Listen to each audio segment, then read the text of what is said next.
In today's video, I'm going to teach you what is loop element and how to use it.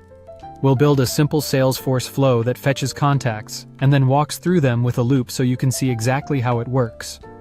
Start by signing into your Salesforce org, then open Setup from the gear icon. In the Setup page, use the Quick Find box and search for flows. Open the Flows area and create a new flow. For this demo, choose Auto-Launched Automations. These are background flows that don't show a screen to users and are great for behind-the-scenes processing. Next, select Auto-Launched Flow, no trigger. This type doesn't start on its own. You run it manually, from another process, or via an automation, which keeps our example focused on the loop. On the canvas, click the plus icon to add an element and choose Get Records. Give it a clear label so you'll recognize it later. The API name fills in automatically to match the label, which helps with consistency. For the object, select Contact. We'll use contacts to make the loop behavior easy to understand. Add a filter using account ID to target the contacts related to a specific account.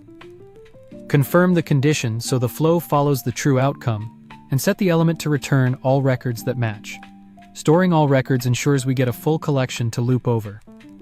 Back on the canvas, click the plus icon again and search for loop. The loop element processes a collection one item at a time, handing you a current item you can reference to perform actions or assignments. This makes it perfect for repeating the same logic across many records in a controlled, ordered way. Label your loop and let the API name autofill. Then choose the contacts collection from your Get Records element as the collection variable. That tells the loop exactly which list it should iterate through. Save your work. Here's how the flow runs. It starts, gets all contacts that meet your filter, then the loop steps through the list, one contact at a time, so you can add actions inside the loop path. For example, you might update fields or prepare values for a bulk update after the loop. The key idea is that the loop gives you a safe, repeatable way to handle each record consistently. Give the flow a clear label, save it, and then activate it so it's ready to use in your org. Thanks for watching. If this helped you understand the loop element, subscribe for more.